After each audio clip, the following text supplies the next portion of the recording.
So, hi guys! I'm currently reviewing 21st just in case na may quiz kami tomorrow. Pero magbo-book review rin ako. Yeah, sasabayin natin sila.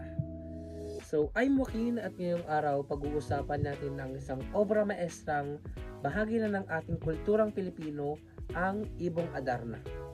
So, itong libro ng Ibong Adarna na meron ako, nabibili ito sa mga school supply pero yung iba wala.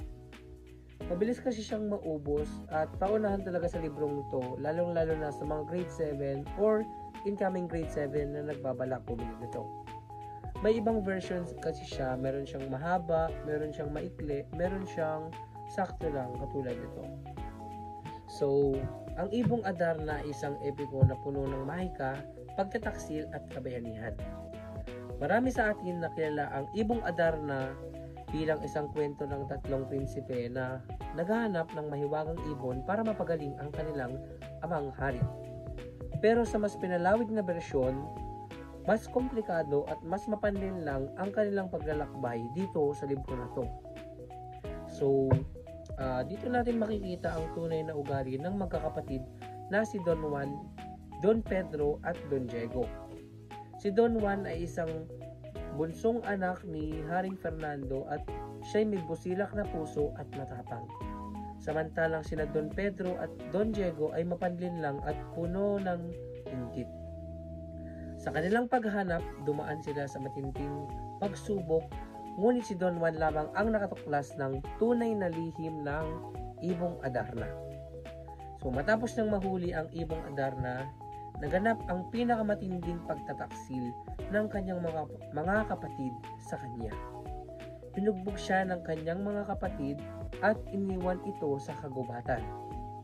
Umalik ang dalawang magkapatid na si Don Pedro at si Don Diego sa kanilang kaharian, dala-dala ang pinaghirapan ni Don Juan na Ibong Adarna.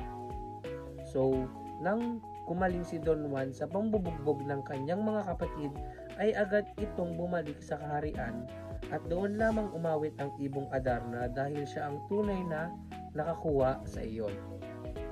So, nang gumaling ang hari ay doon niya lamang kwento ang totoong nangyari at agad na hinatulan ng hari ang dalawang magkapatid na si Don Pedro at si Don Diego. Pero, dahil sa kabutihang loob ni Don Juan ay agad nila itong ipinatawad. So, akala ko noon hanggang doon lang ang kwento ng Ibong Adarna dahil sa napanood ko sa TV namin noon. Kasi meron itong movie type. Pero hanggang doon lang yung kwento. Pero pagdating ko ng junior high school, mas malalim pa yung kwento ng Ibong Adarna. Naging babaero pa nga doon si Don Juan eh. Walang iya. So, ayun. Ano nga ba ang sinisimbolo ng kwento ng Ibong Adarna? So, sumasalamin ito sa ideya ng pagsubok bilang bahagi ng pag-unlad ng isang tao. Ang paglalakbay ni Don Juan ay may hahalin tulad sa ating personal na paglalakbay sa buhay. Maraming hamon, ngunit sa determinasyon at kabutihan ng puso ay may naghihintay na gantimpala. So, ipinapakita rin sa kwento na to ang epekto ng inggit at kasakiman. Ang mga karakter ni na Don Pedro at Don Diego ay nagpapakita kung paano ang labis na ambisyon at kasamaan ay nagdadala ng kapahamakan. So, ang Ibong Adarna mismo ay maaaring sumisimbolo sa pag-asa, kagandahan at muling pagsilang. Isang mahalagang konsepto sa ating kultura at nagpapahalaga sa pagtitiis at pagsusumikap upang makamit ang tagumpay. So,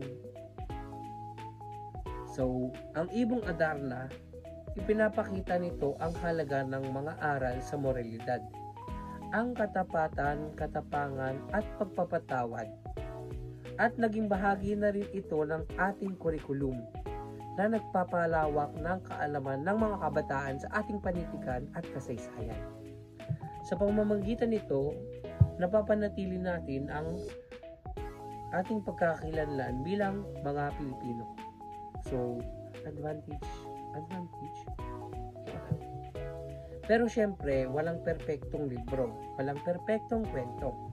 Kaya yung mga ginagamit na sinaunang wika at malalalim na salitang Tagalog dito ay maaaring maging hadlang para sa mga batang gustong magbasa nito. So, bagamat napakayaman ng ating wika ay may mga bahagi ng mga kwento na maaaring mahirap unawain kung walang gabay ng guro o masusing pag-aaral. But despite that, maganda itong kwento na to dahil punong-puno ng mga aral at sumasalamin sa ating kultura, tradisyon at pananaw sa buhay. So, I highly recommend sa mga incoming grade 7 na magbasa na agad ng ganito, advance, sa bakasyon, or kung ano man ang gusto nyo.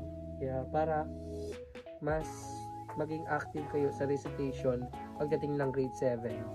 Yes. Huwag niyo akong gagayahin.